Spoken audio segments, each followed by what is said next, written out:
wondered, who designed the logo for Ruff Ryders? A Spanish guy named Eddie had made it. He's from the Bronx.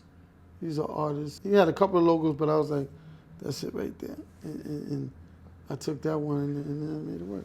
I would say, but besides the Wu-Tang logo, that's one of the most famous fonts that there are. It's probably only 2 strong logos, and it's Wu-Tang and Ruff Ryders. Those are the 2 strongest logos. You know, the only reason why our logo is probably a little stronger because ours is attached to bikes.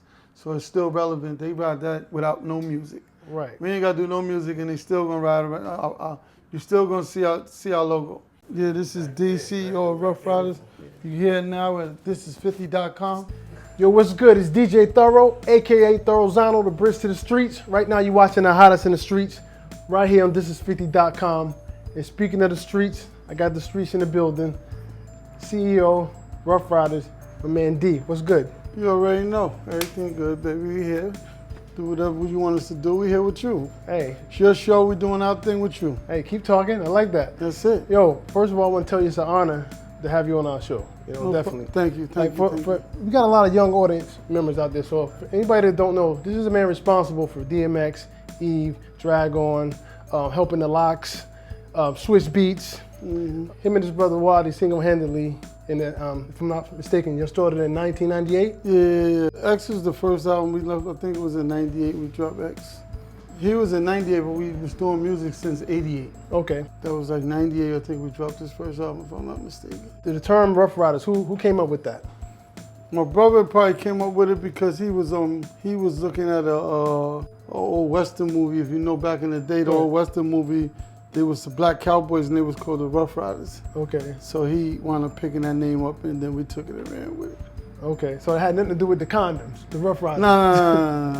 All right. No, say no more. So how did y'all find this? How did you discover DMX? How did that relationship take place? Him and my brother connected first because he's from Yonkers. So he ran into him because we used to live in Yonkers and Mount Vernon. We from Westchester too. So they wound up bumping heads and he heard him and then he brought him down to us. We all checked him out and was like, oh yeah, we could probably work on this, see what happens. Right. And we started moving with him from there. You know, we had X for about 20 years. 20 years. Yeah, right. At least. If I'm not mistaken, DMX used to be a beatbox. He used to beatbox, right? Yeah, he could beatbox. You know, he didn't beatbox. He used to do like Spellbound. MCEEAGAINST, me, a FLIP like an ACROBAT with the critical RHYME. Leave competition DEAD. I have them wishing it WERE. I have the original STYLE. SPLLBOUND. Another MC tried to be ITE, but he was the CAUGHT. Okay. K Solo and him and K Solo used to beef and argue because X would always be like, they was locked up together. Right. So he said he used to do it in the jail with him and then K Solos took it and ran with it. So that's what this beef was with him. Right. Was it your passion to always stay behind the scenes and just try to put out artists? Did you ever try to rap yourself or do music yourself? No, never try to rap. I mean, I know how to mess with the artists with verses and know how to write and come up with rhymes and right. You know, that was probably for them to do. It was just for me to just guide them through it. So when did you decide? Damn, I want to do so. I want to start a label. Like, what was the defining moment in that? I mean, we wasn't really thinking about it personally. Not me. I can't say I was musically inclined, and music was what I wanted to do. Right. Nigga, I'm from the streets. I ain't gonna front. Exactly. Nigga, I was in and out of jail probably more than anything. So, you talking about some music? I just like to hear music. It wasn't nothing about music, but you know, we know when you get older, you make a change. You know, I said, all right, well, I'm older. I went through all the things that I went through when I was younger.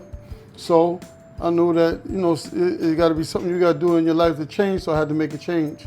Right. From, you know, so all the kids behind me, when they see I went through what they went through, but I made a change in my life. I had to stop getting in trouble doing all the dumb things and say, let me do something productive. And that's when I did the music. Right. I would say Ruff Ryders as a whole is the original people from the street transitioning to music where that's the norm now. Yeah. Y'all influenced the whole culture because prior to y'all, there was nobody doing videos with dogs and wheeling up the block and just showing the whole street element. Like, were you always into bikes, the motorcycles, or how did that come into play with Ruff Ryders? The bikes was just something we grew up with, and there was always bikes and dogs, and we from the hood, so we seen it all day. So when we went in and we got an opportunity, we brought the hood with us. That you did.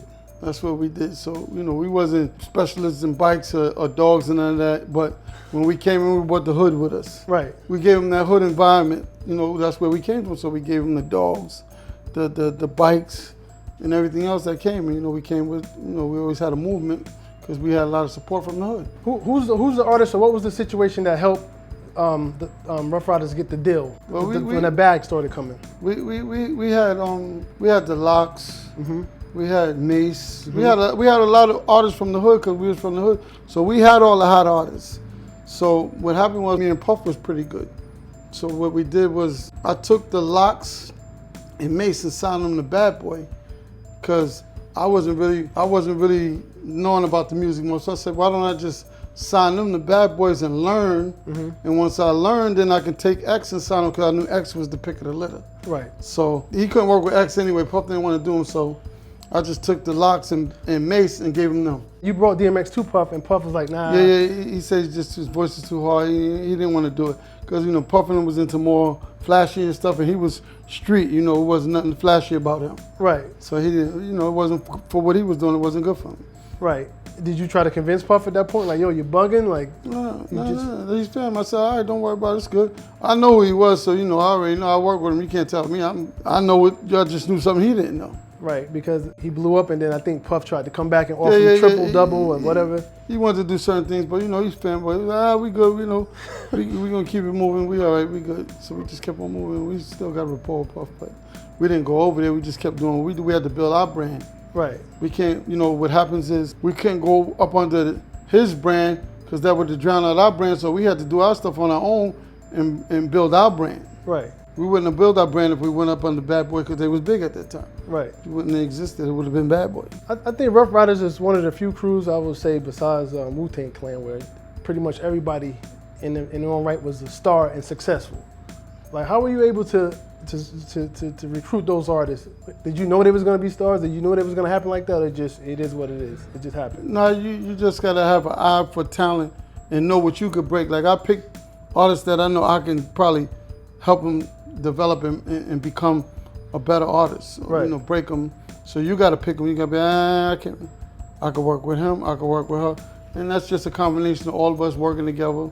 And it's just working together. We'd be able to work them. I could work with them. Have you ever been wrong? Has anybody ever came to you and you could have had them and you passed on them and they blew up? I couldn't sign everybody, so there's a couple of people that probably came and went. I had Beanie. Oh, you had Beanie Siegel? Beanie came to me first. Wow, I didn't know that. I couldn't even sign him at that time because it was too many artists, so I couldn't take him. There was a couple of people that came. That I couldn't get. I can't remember, but there was people that I wasn't going to be able to get them all. Eve had a hell of an impact on the female culture and hip hop in general. How did you discover Eve? How did you find her? Eve came in. She was at Interscope with Dr. Dre. Right. Probably when they was doing over there, they wasn't able to break her, you know, because he was on the West Coast. She from the East, so it was kind of. It wasn't really blending properly. We had a deal with Jimmy Iovine, which was Interscope, and he was on Interscope. So all we did was say, you know what, Jimmy, give us a shot. I think we could break it. He said, all right, so he just switched it from Interscope to Ruff Ryders. Right.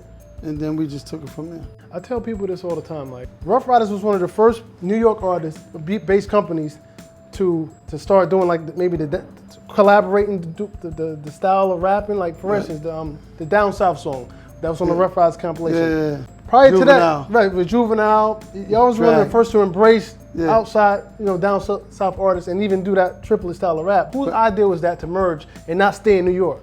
I was working on the project musically, so it was just a combination of things. But I did all the albums, so you know, he was hot, Juvenile was hot, so it wasn't nothing more than saying, let's put him with Drag, because Drag got a down south flow too. But that bridged that gap, just that song, because you had Juvenile, somebody from Louisiana, on a song with somebody from the Bronx. That was unheard of. I just knew he was hot. He had a hot song. I was good with Baby and Slim. Right. You know, they came up like us. It was him and his brother, me and my brother, and we had a good rapport with them. So they was hot, we was hot.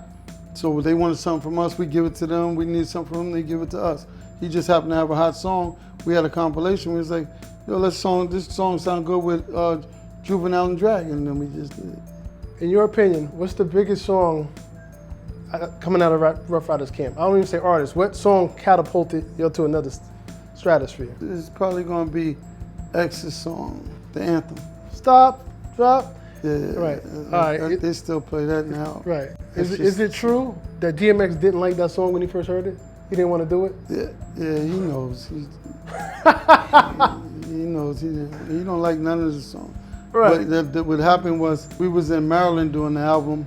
I was in there playing cards. He was upstairs, wherever. He came down. And I was like, yo, this song, it was 5 in the morning. Right. So, he likes to bet and play and win. But I know he couldn't beat me in this game. So I was like, all right, well, you want to play? He was like, yeah. I said, you want to bet what you want to bet? He was like, no. I said, if I win, you do the song. If you win, I give you the money. So he lost and he had to go do the song. He went wow. That's how I got the song. I had to beat him in cards. Right. But I'm trying to figure out, how did he not like the song? What didn't he like about it?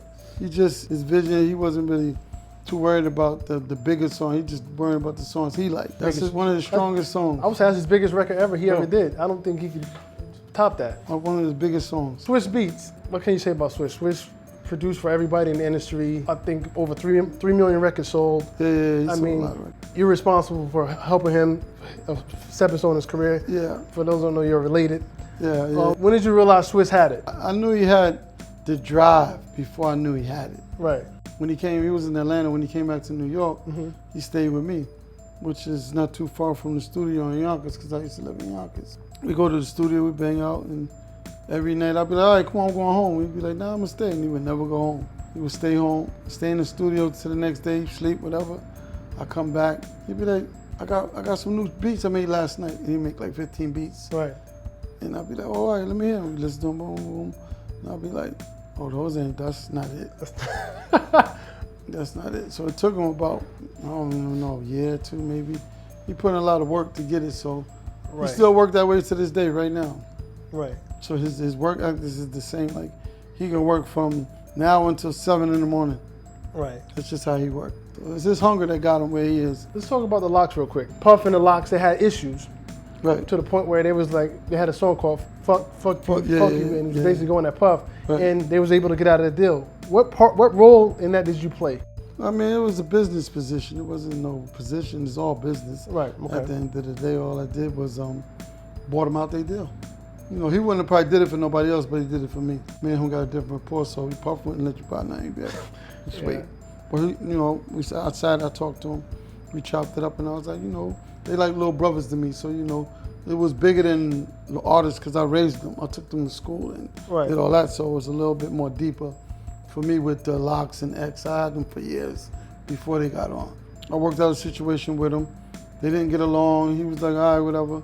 I gave him some money, bought him off, and then I put him back on Ruff Ryders. How did you meet Styles and Sheik and Kiss? They're from Yonkers, so X is from Yonkers, so X had told us about them. He had told me about them. Went over there, checked them out, and I was like, okay, they're right. Came to the studio and we started working with